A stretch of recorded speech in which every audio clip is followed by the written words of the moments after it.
और इस वक्त की बड़ी खबर आ रही है यूपी से। यूपी में 13,000 अवैध मदरसों पर कार्रवाई होगी, ये जानकारी मिल रही है। यूपी में अवैध मदरसों को बंद करने की सिफारिश की गई है। ज्यादातर मदरसे नेपाल सीमा पर मौजूद हैं।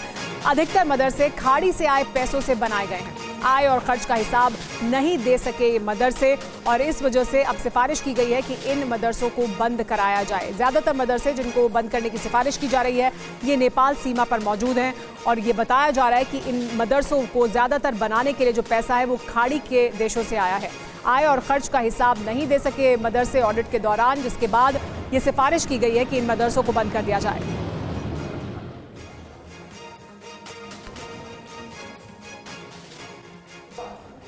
तो आइए देखते हैं यूपी में एसआईटी की सिफारिश में क्या कहा गया है मदरसों को लेकर।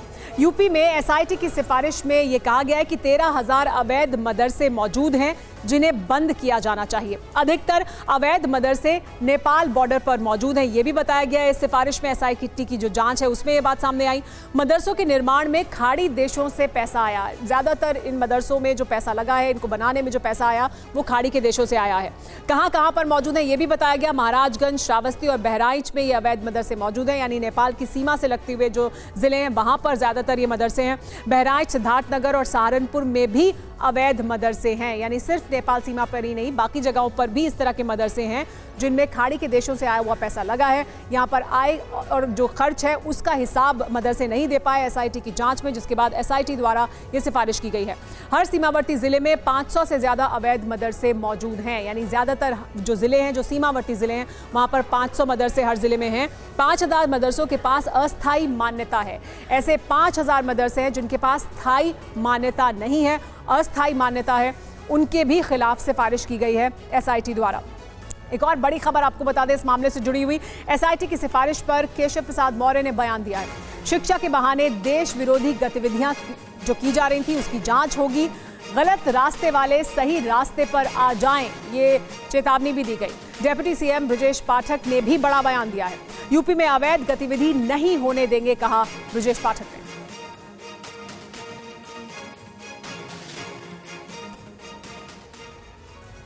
लेकिन अब सवाल यह है कि एक्शन की सिफारिश क्यों की गई, ये भी समझ लीजिए कि जो एसआईटी की जांच थी उसके बाद एक्शन लेने की सिफारिश क्यों की गई है।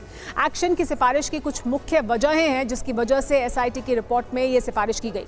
कुछ मदरसों पर शारीरिक शोषण करने का आरोप लगा है, जो गंभीर आरोप है। इसके अलावा मदरसों ने आय और खर्च का ब्यौरा नहीं दिया। देश विरोधी गतिविधियों के इस्तेमाल होने का भी शक है, यानी देश विरोधी गतिविधियों में इनका इस्तेमाल किया जाने का शक जाहिर किया गया। हवाला के जरिए खाड़ी देशों से पैसे भेजे गए जिनके जरिए निर्माण हुआ है इन मदरसों का, ये एसआईटी की जांच में पाया गया। सोची समझी साजिश के तहत टेरर फंडिंग हो रही है, ये भी कहा गया है इन मदरसों को लेकर एसआईटी की रिपोर्ट में। मदरसों ने दान दाताओं के नाम नहीं बताए हैं, यानी किस किस ने दान दिया इन मदरसों को बनाने के लिए। 100 करोड़ की फंडिंग के आरोप के बाद ये जांच शुरू हुई थी एसआईटी की, जिसके बाद एसआईटी ने ये सिफारिश की है कि इन मदरसों को खत्म किया जाना चाहिए, ये सख्त कार्रवाई होनी चाहिए। यूपी में ये मुद्दा बहुत बड़ा है, इस पर समाजवादी पार्टी और मुस्लिम नेताओं का क्या कहना है, आइए वो भी आपको सुनवाते हैं। देखिए, भारतीय जनता पार्टी के पास आखिर मुद्दे क्या है? हिंदू मुसलमान, मंदिर मस्जिद, भजन कीर्तन, अजान, लव जिहाद, हिजाब, नकाब, मदरसा, फिल्में, मज़ारे, यूसीसी, हलाल प्रोडक्ट, इन सब मुद्दों के पीछे भारतीय जनता पार्टी छुप जाना चाहती है। इसलिए आज मदरसों की बात कर रही है, जिससे उसे किसान, मजदूर, नौजवान पे जवाब न देना पड़े। भारतीय जनता पार्टी अवैध मदरसों के नाम पे लगातार हिंदू मुसलमान करना चाहती है, लेकिन समाजवादी पार्टी वो मुद्दों पे सवाल पूछती रहेगी, मुद्दों से भारतीय जनता पार्टी को भागने नहीं देगी। ये मदरसे लगभग 30-40 साल पुराने हैं और काफ़ी पुराने मदरसे चल रहे हैं। इनमें 5,000 मदरसे मान्यता प्राप्त हैं। तो जब मान्यता दी जाती है, अधिकारी मान्यता देते हैं तो तमाम पेपर चेक करते हैं, मौका मुआयना करते हैं। तो ऐसी कंडीशन में एकदम सिरे से मदरसों को बंद करने का आदेश देना ये उचित नहीं है, दुरुस्त नहीं है।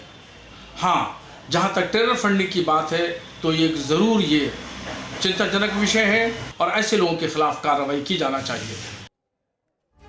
उत्तर प्रदेश के डिप्टी सीएम ब्रजेश पाठक का क्या कहना है इस मुद्दे पर, आइए वो भी सुनवाते हैं।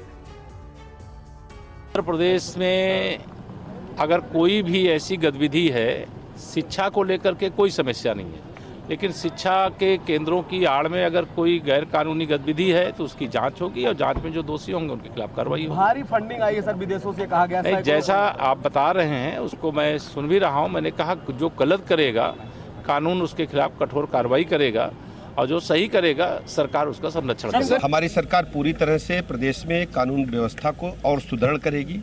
किसी भी स्थिति में हम गैर कानूनी गतिविधियों को प्रदेश में होने नहीं देंगे और जो भी दोषी होगा उसके खिलाफ कड़ी कार्रवाई होगी। हाँ, रिपोर्ट आने के बाद जो भी विधि सम्मत होगा उसके खिलाफ कड़ी कार्रवाई होगी।